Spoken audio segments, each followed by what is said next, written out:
I have the great pleasure of introducing two people who you know very well from the field. Of course, you know Dr. Carolyn Zachry.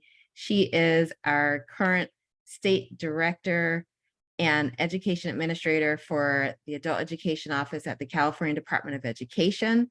And her office is responsible for administration and management of the federal WIOA Title II grants, as well as co-administration of the state-funded adult education program.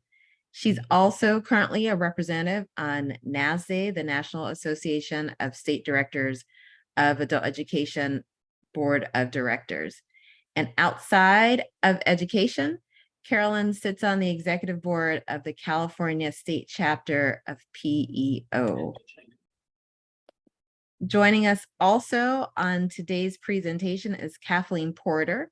Kathleen has been involved with adult education, career technical education, and workforce development for youth and adults in the San Diego area since 1987. She's currently the executive director of career technical and adult education with Poway Unified School District, which is a large suburban school district in North San Diego County. In this role, she oversees Poway's adult school, career technical education, partners in education, and the district's alternative programs. She's a former teacher, resource teacher, and career guidance specialist, and was previously the director of the East County Career Center, a part of San Diego's Workforce Partnership One-Stop Career Center Network. So they will be sharing with you the long and winding road, and there will be opportunities throughout for engagement and questions at the end. And with that, I will turn it over to Dr. Zachry.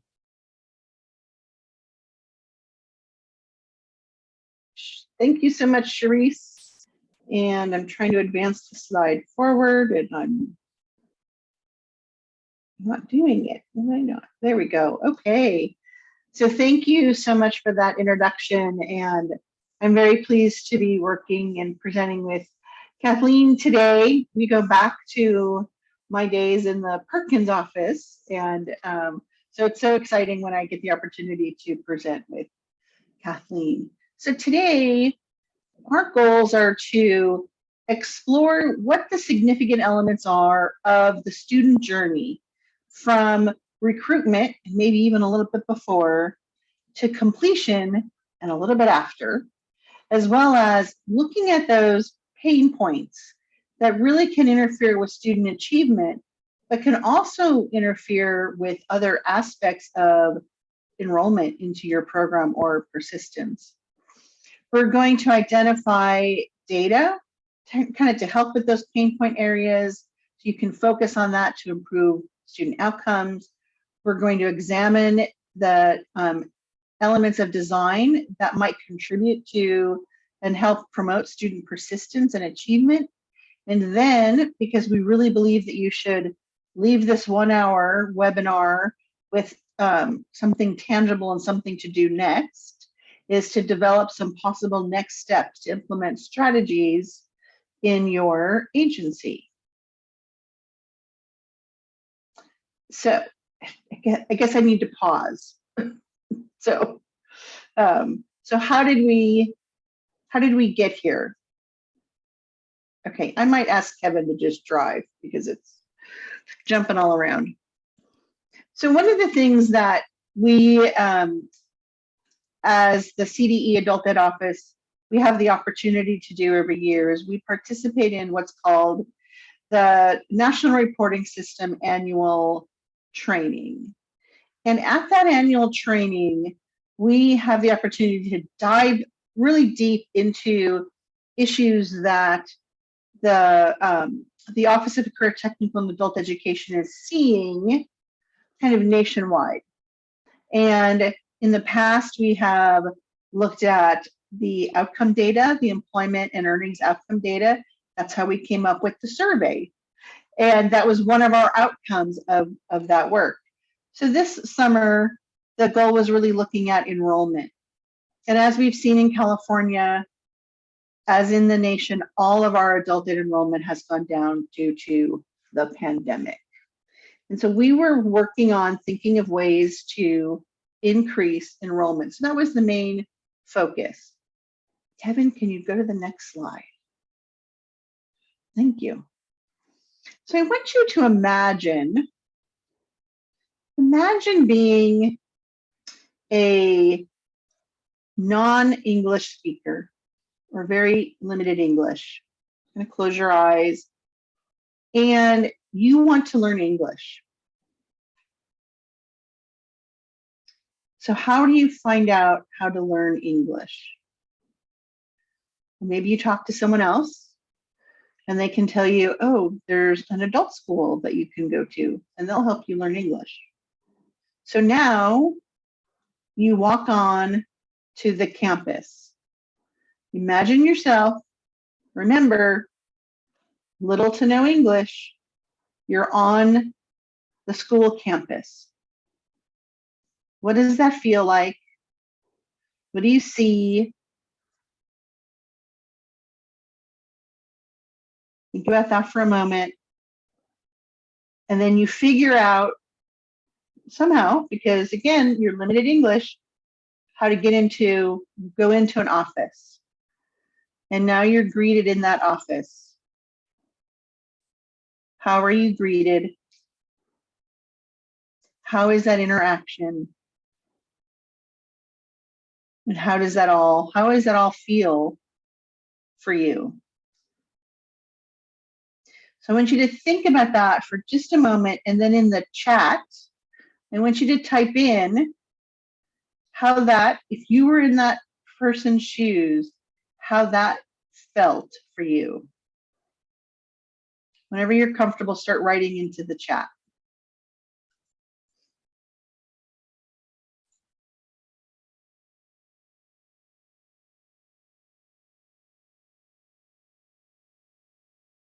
Vulnerable, tense, uncertain, intimidated, tentative. These are great descriptions. Someone said I experienced this firsthand. I was scared. Laura says she's still trying to decipher the bus map to get to the school. Scared, overwhelmed, vulnerable. Those are those common feelings. And we talk about those, nervous and uncertain. Those are sort of what we would call those pain points. So Kevin, if you can go to the next slide. So we had to look at, hopeful. I love that, Elizabeth. Hopeful. So we wanted to think about our students and their journey, right? Their journey from, and because in California, most of our students, 60% are learning English, we were thinking about that English learner, that low literacy student. And we wanted to come up with what we called a journey map for that student. Well, Corey happened to find this really great journey map on the Smithsonian, and it really helped us to visualize what we wanted to put together, what you'll see next. But I wanted you to kind of just get a sense of what this looks like. And it is taking the traveler, the museum visitor, from before they're even a museum visitor. It takes it all the way back to the tourist industry. And how is the tourist industry getting word out about the Smithsonian's, and what's that marketing look like, right? So think about this with your school or your programs. And then how is that information spread? By word of mouth. And then what's someone going to do? I'm going to DC and I want to go to the Smithsonian's. Where do I start? How do I plan? What are the resources? So what resources can they put on their website for someone to be able to navigate? Do they have Smithsonian has digital planning tools. They tell you about the metro. And so it's this whole journey. Then you get in the museum, and what are you going to eat? And, how do you navigate through that? And how do they encourage you to go to another museum? And then when you actually, you're back home, then you're sharing your memories. You have your memories and you're sharing them. And then someone else says, well, gosh, the next time I'm there, I'm going to go to that Smithsonian because of what you shared. So we used this map as an example. And Kevin, if you go to the next slide, you've seen this, some of you have already seen this. We've sort of been socializing this student journey map. So we had a little break and we came back from the break and I said, okay, well, I did the student journey map. Here it is.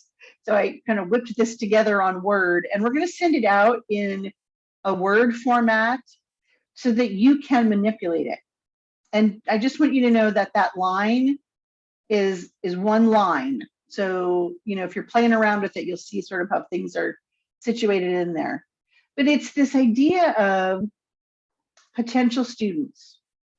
How do you do outreach and marketing to those students? And what are the pain points? Meaning, what are the things that you have to look at to ensure that your message is getting to where you want it to go? What languages do you have information in? What languages can your website be translated into? Where are your students? And I'm hoping that sometime in winter, like January, February, we'll be able to do a presentation on using census data, PIAC data, and the American Community Survey data, and how you can find those pockets in your community where you have levels of individuals that don't have a high school diploma or don't speak English well. And then how do you do the outreach to them? So it was this idea of developing this map. And now think about what you talked about before about the student coming onto your campus. How can you look at those pain points from the student perspective, right? You're tentative. How can you help a student to not be maybe so tentative? How do you make your signage so that a student who's low literacy can find where they need to go? What can you do to help that student just to get through the door? And then once they're in the office, then what? And what is your staff doing? And how are they working with that student? When they go through registration and intake, what is that process like? And then you're going to pre-test them, right? Or you're going to do some orientation, and they take classes, and they interact, right, with other students, and they're excited because they found your school, and they're there, and they're learning English, or they're getting their diploma, and they're taking classes in person or online or both, and you post-test them, and then they graduate for whatever they came to your school for, and they leave. But now they're the word. They're the ones that are out there being the ambassadors for your school. And how can you harness that enthusiasm that they have? And so the idea that we came up with was not just this journey map, but to look at programs that are using mentors. Some of you have like a student leadership or an ASB, an associated student body.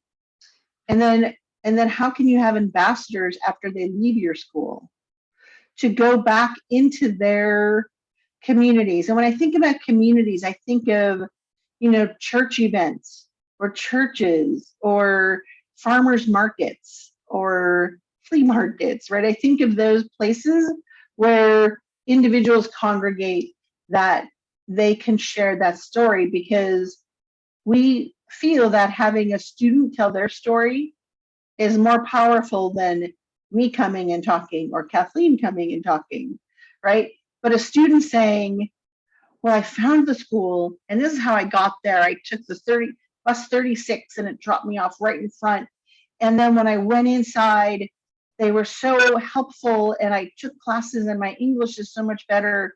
And then I was able to get a better job, and you can do it, right? And they talk about their pain points. They were scared, they were nervous, they were tentative, but they made it through, and having them share that journey is powerful. And that's how we think we can help improve some of our enrollment, but also to improve persistence by having some of your students that have been there a little while to mentor brand new students.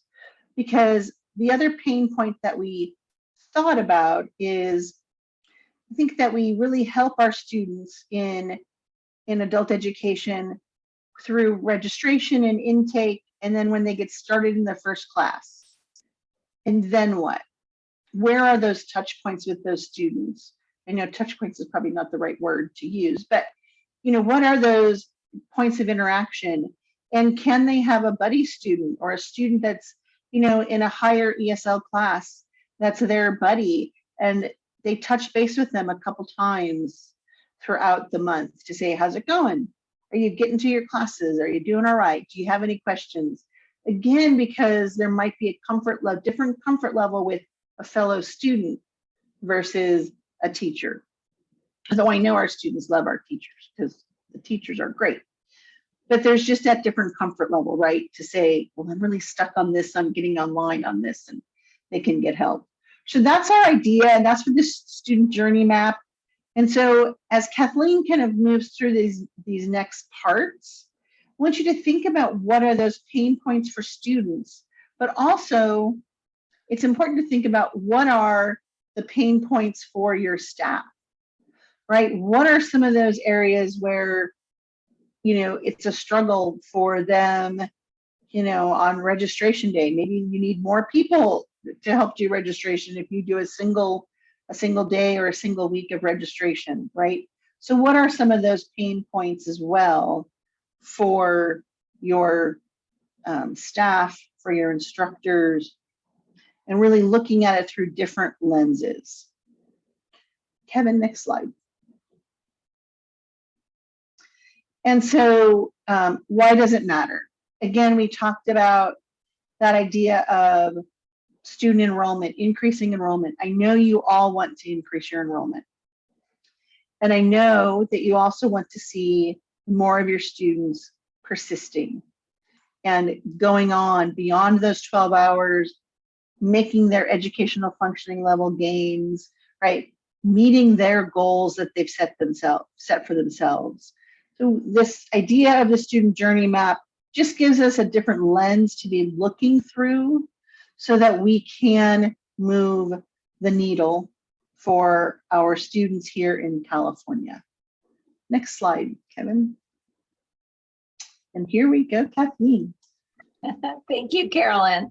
I love the student journey, and I love thinking about how we can put supports in place to better support our students so that they can really thrive and succeed. So one of the things that we started talking about when we think about the student journey is we started calling it this very unglamorous term of thinking about the student pipeline and where might we have leaks in the pipeline. And so we started looking at these points, recruitment to registration. How many students do we lose from the time that we're out in the field recruiting to registration? What about from registration to the first pretest? What about from the pretest to regular attendance? And then regular attendance to the post-test? And then the post-test, how many times are they post-testing before we're actually seeing learning gains, credential attainment, transition to education or to the workforce? So as we started thinking about that, we also started thinking about the data that we could look at. So at each of these points, so these joints in our pipeline, what kinds of data might we look at so that we can pinpoint exactly where students are falling out of the pipeline, and what might we do to shore up or fix those leaks in our pipeline? So I think there might be a tiny delay on the slide advancement. Let me try. There we go. So I think there's a handout. Kevin's going to put in the slide. In the chat. Thank you. So if you wanted to download this handout, it's a view only Google Doc, so you'll need to make a copy, and then if you wanted to type directly in it, you can, just so you have notes later. But so as we take a look at the handout, what I wanted to do is really go through each of these joints in the pipeline and think about what data we might be looking at. So when we go through the, just a second, let's see about the slide. There we go. So, and you can put this in the chat as well. So when you think about finding leaks in the pipeline, if you're looking for data points from intake to enrollment, does anybody have a good idea of data sources or a report that you might look at to indicate how you're doing in that section of the pipeline? You can type it in the chat, or you can unmute and shout it out.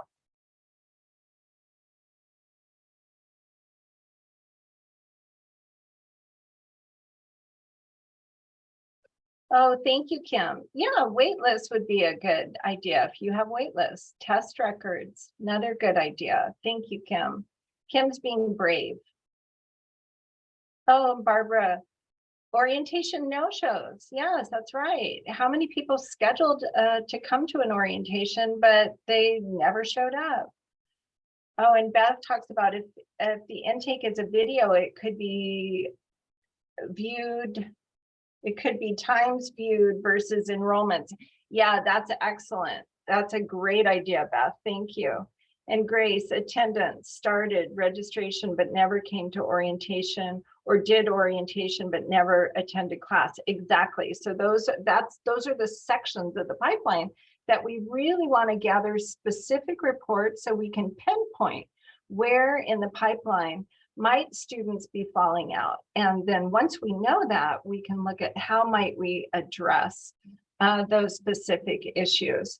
So the orientation to 12 hours of instruction, that's really looking at some of our attendance data. And I see, oh, Kira has talked about enrollment versus attendance. And then Laura, thank you. The number of students who enroll online, and then the number of students who come and test, and the number who register and attend classes. Yeah, so what you're seeing is this sort of a big group of people going down into a smaller group of people. So what we want to think about is how can we create these systems that instead of having this funnel shape, that we actually have something that looks more linear, more like a pipeline, where we're escorting the students that we have through the different sections of this so that every student is able to achieve success.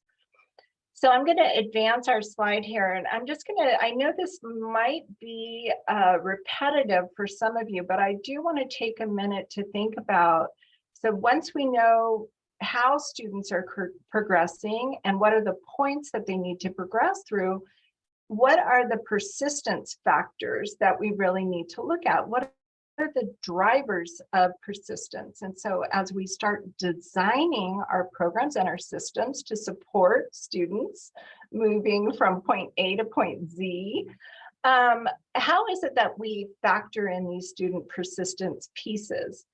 So when we think about the drivers of student persistence, we've identified these 6 different areas. And so sense of belonging, we're going to talk a lot more about belonging. But basically, the sense of belonging is that a student feels welcome, seen, heard on our campuses. The clarity of purpose. So what does that mean? That students really understand why it is that they are learning. So they have a sense of purpose. They know why they're coming to your school. They know what this goal is that they have in mind.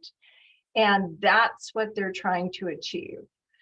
When we think about agency, this one, we're really thinking about students having some choice in what it is that they are doing. So it could be agency in the projects that they're choosing. It could be agency in the order in which they take classes. But that we're giving opportunities for students to have agency in their learning. Competence, of course, is students really feeling and seeing that they have competence in subject areas. So sometimes when we approach let's say in a high school equivalency environment, maybe when we approach what topics we bring forward, we don't take the big hairy monster. Let's say maybe it's math first. Maybe social sciences is an easier subject to tackle first before we tackle math, so that students have some opportunities for success and they start to see their own competence and their capabilities before they tackle something that's more trying. And then when we think about relevance, this goes back to that idea of clarity of purpose. So if a student has a goal in mind, how is it that what we're teaching has relevance to that goals? So, and we can factor all kinds of things into that with regard to agency. So if we do some project-based learning, students could choose different projects that are related to their goals. And they will have this opportunity to see the relevance of what they're doing in school today and how that translates to what they want to do in the future. And then finally, this element of stability. What do we mean by stability when we think about student persistence? And I think it's having some level of predictability in our courses, in our systems on the campus, in our rituals, our routines. So maybe one way we do that is one teacher stands at the door each and every day and greets every student by name. If that teacher does that every single day, on the day the teacher doesn't do that, the students say, "What's going on? You know, life is upside down." So we need to figure out ways in our structures to establish these routines. This is especially important for our students who have experienced trauma. We know that trauma is triggered by not being able to predict what's going to happen. So the more predictable we can be with students in our classes, the better they are set up to thrive. So now I want you to think a minute about this idea of belonging. And so when we think about belonging specifically, I'd like for you to just take a few minutes and in the chat, describe what does belonging feel like? What does it feel like? When you belong someplace, what does it feel like? It feels safe. Feels like you're part of a community, you matter, you're secure, safe, you're accepted. Thank you, Barbara. You're comfortable and wanted. You're treated with compassion, you're at home, you feel ease, accepted, understanding, that you have a voice and it is heard. Yes, you're open, it's unified. You feel that you add value. Thank you, Beth. Grace says we're part of a team. You feel that you're part of a team. Michelle, I love this. Someone misses me when I'm not there. That you're able to take risks. You have a sense of community. Exactly, Kira. Thank you. Yeah, really great responses. We know what it feels like. And we also know what it feels like when we don't belong someplace. And so this idea of othering comes up. When have you felt othered? And how do we create a system where students feel that they belong and that they're part of the group and they're not on the outside looking in? So we'll take a little bit deeper a look at that. So when we think about just the definition of belonging, here we go. Belonging is the feeling of security and support where there's a sense of acceptance, inclusion, and identity for a member of a certain group. It's when you can actually bring your authentic self to work or school.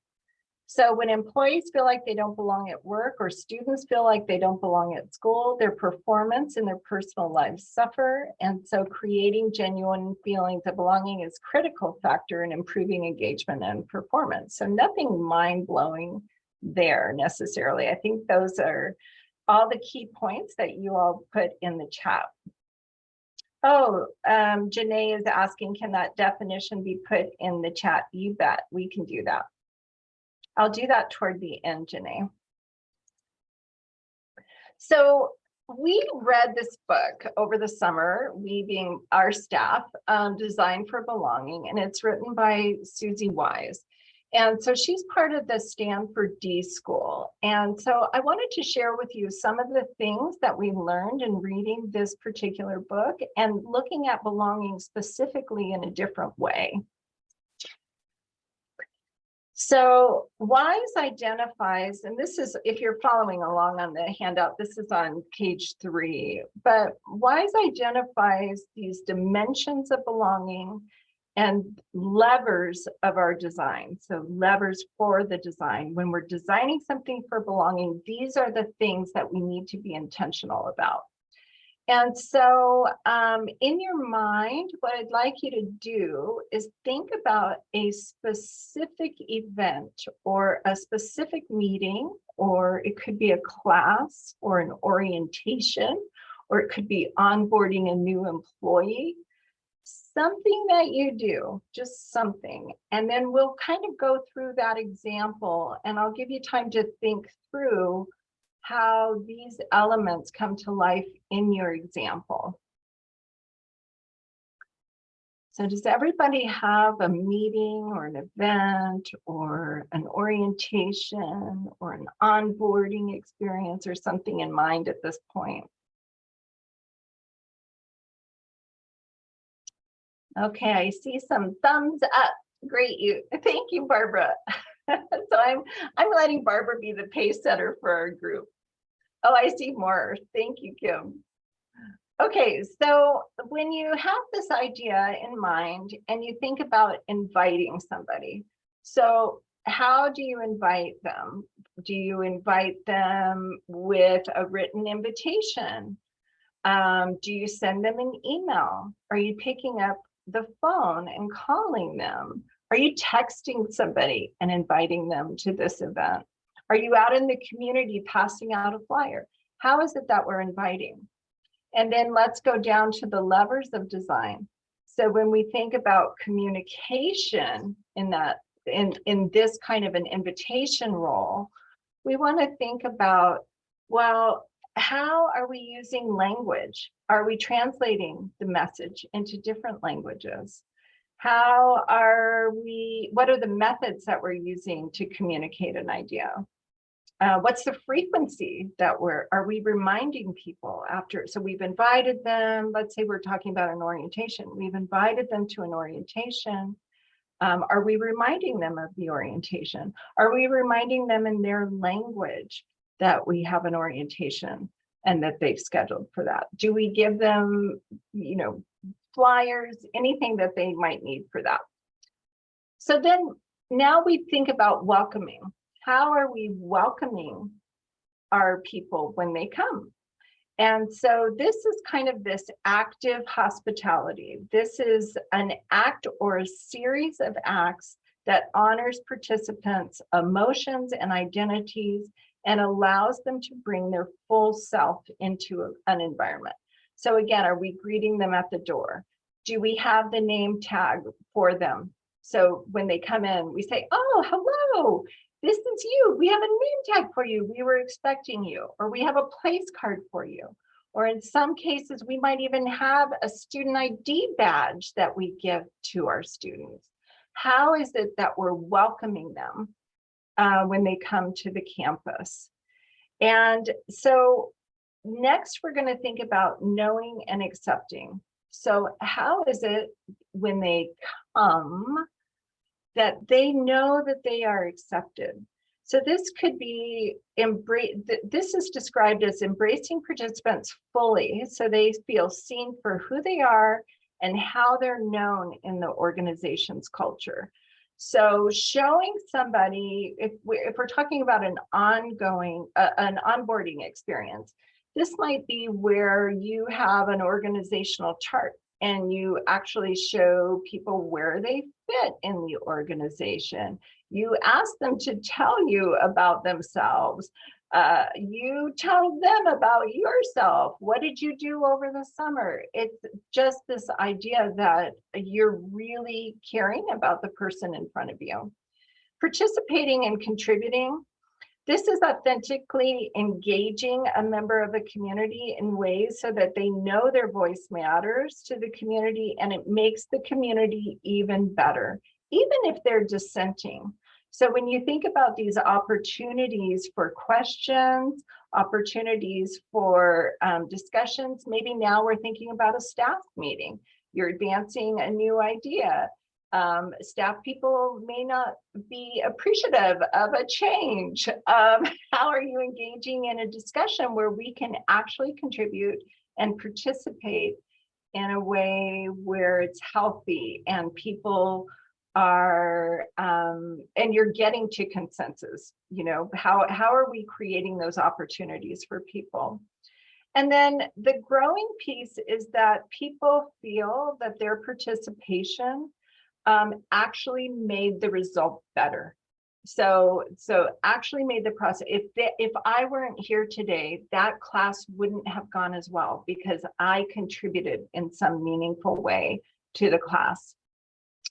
So getting down to these rituals. So the ritual, we talked about communication.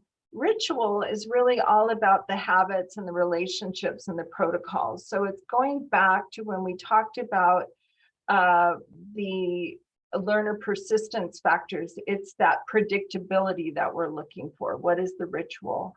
The objects have to do with the clothes and the furniture and the devices, any art that you have in the classroom. It's really thinking about how we're welcoming people, how people see us, feel a sense of belonging in those kinds of objects. It could be as simple as with your invitation, telling people what to wear. What's expected when you come to work on the first day? What should you wear? So it's just thinking about those pieces, and then the role that they'll play. Are they a stakeholder? Are they a leader? Are they, do they have power over what they're deciding? Are they recommending, you know, defining those roles? And then finally, with the space, we're thinking about the location that we've chosen to have this event or whatever it is, the scale of the presentation, what images are we using, the sound that we're using, and any accommodations that we might be making for folks with disabilities. So how are we looking at the whole environment and creating a sense of belonging? So in your handout on page 3, there's a little chart that you could kind of dissect this thing that you're thinking about, the event that you're thinking about, and take a couple minutes to think about how you do invite people, or what else you could do to invite people. And what kinds of levers you're using when you are planning these events, or this meeting, or this orientation, or this class, or this onboarding experience, whatever it is. So I'm just going to give you a couple minutes to kind of think through these concepts with your design, and then we'll move forward. This is a good time to ask questions if you have any.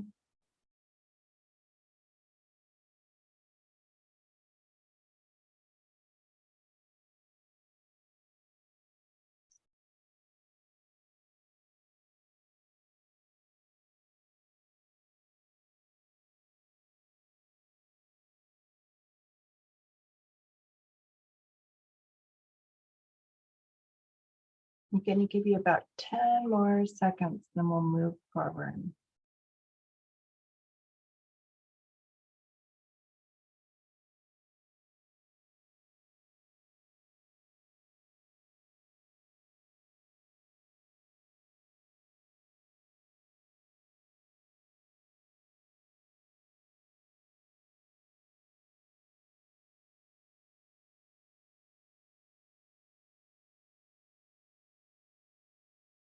Oh, Kristen, I like your suggestion of making sure that flyers are in digital form and in hard copy. Perfect. That's a great example.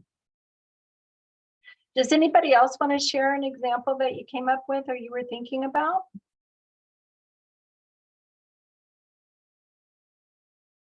Yes, that's a great idea, Kristen. A welcome letter before the first day of class. Mhm. Great idea.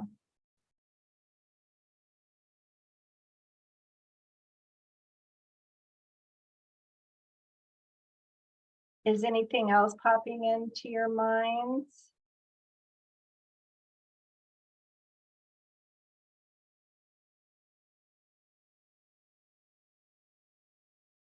Oh, Heather, thank you. You also use site social media. And Uta, yes, recruiting the student ambassadors to share out the invitations. Perfect. And that person can welcome people on the first day. That person can reach out to them if they're not there. Excellent.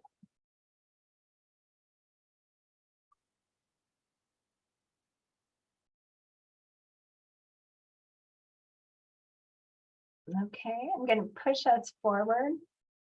So this is kind of our call to action section of the program.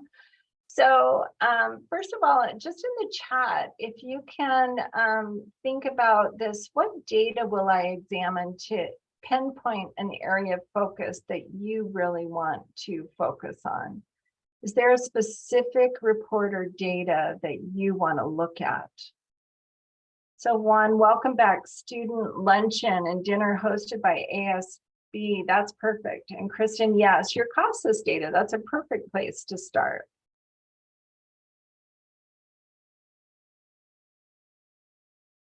I might kind of pinpoint what CASAS reports might you be interested in. So Janae, you're really interested in kind of taking a deeper dive in your orientation to 12 hours of instruction.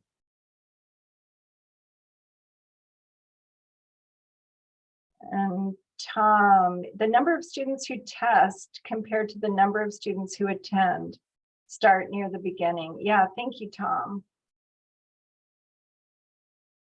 And Juan is talking about the CASAS persistence charts. Yes, that's a great place to look for data. Pre to post test results. Yes, Kristen, looking at your paired scores. Elizabeth says we're sending out climate surveys to both staff and students to act on the data.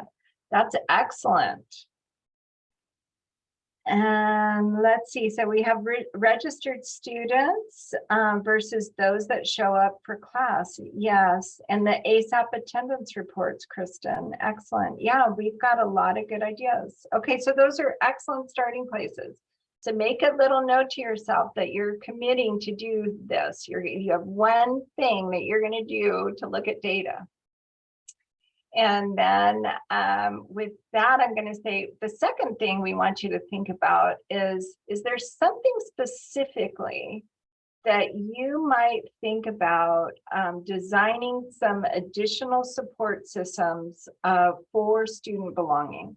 So now that we've looked at the dimensions of belonging and the levers of design, is there one thing, one event, one meeting that you really want to apply some of these things to and take a deeper dive?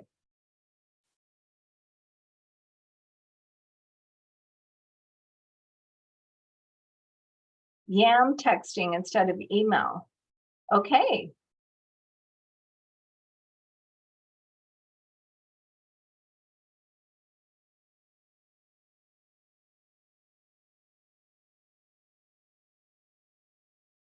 So let me just repeat what I'm asking you for here.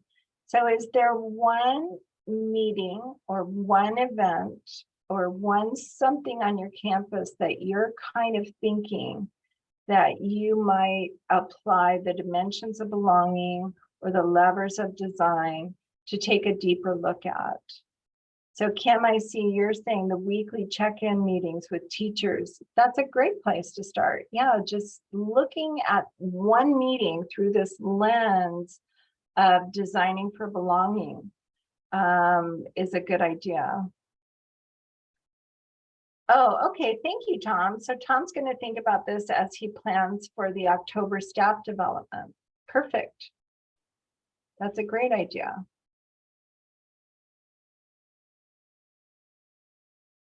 Anybody else have a particular thing that they want to take a look at?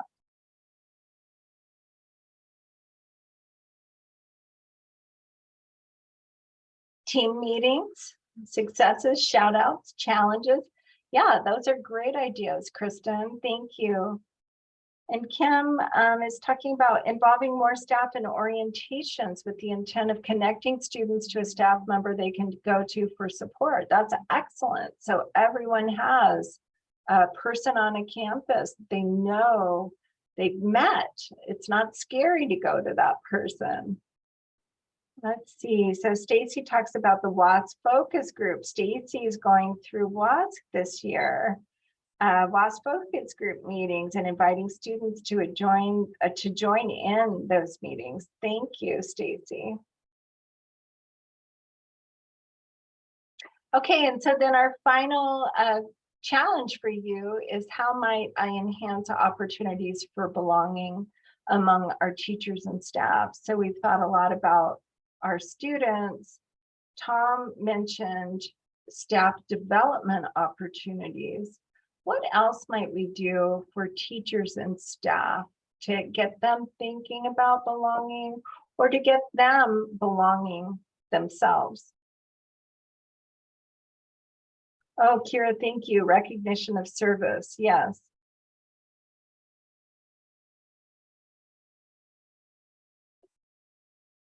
Anybody else have a great idea?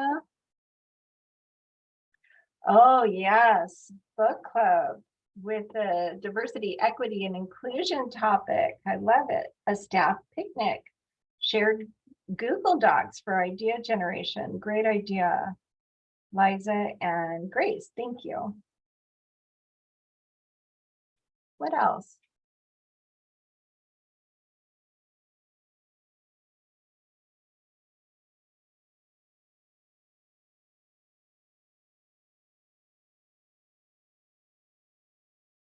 I know somebody talked about doing a climate survey with staff. That's a great idea. I can't remember who that was. I'll have to scroll back through and find it.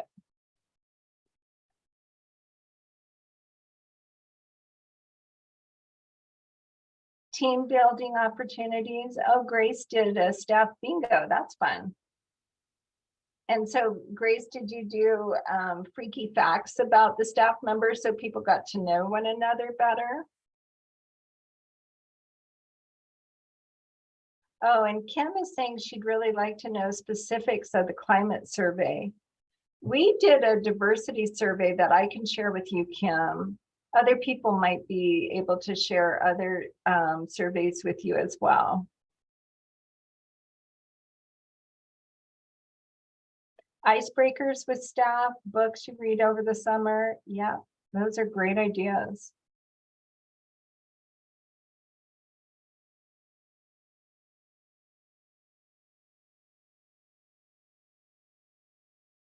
Okay, I'm going to push us forward then. So I think at this point, we're just about ready to wrap things up. So we want to revisit the session objectives. We wanted participants to explore significant elements of the student journey, consider those possible pain points, identify data that can help us pinpoint areas of focus to improve our student outcomes. We wanted to examine elements of design that might contribute to student persistence and achievement. And then we drafted our possible next steps. So I'm going to give these a check. And then we have some references and resources here for you. We have our presenter contact information. And I think we just wanted to say, are there any more comments or questions that you might have at this time? I'm going to put that definition of belonging in the chat too, like I promised.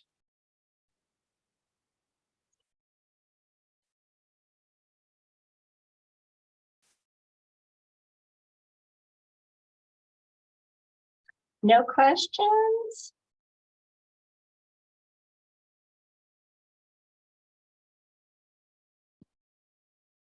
I see something in, what does the S in DEISA stand for?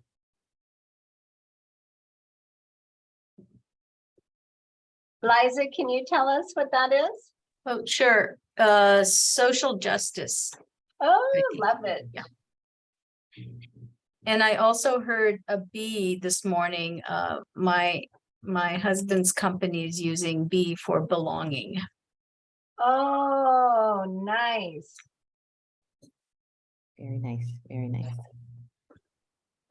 Well, I want to say thank you very much to Kathleen and Carolyn for helping us understand the journeys that our students are taking as they consider entering and as they enter and continue through in our programs, and then the different pain points along that way, and for helping us to look through a different lens as we think about how we can recruit students and how we can retain students.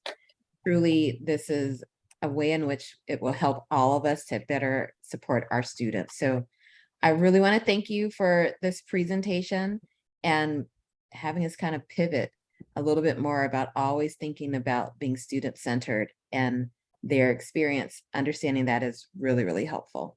So thank you both so much.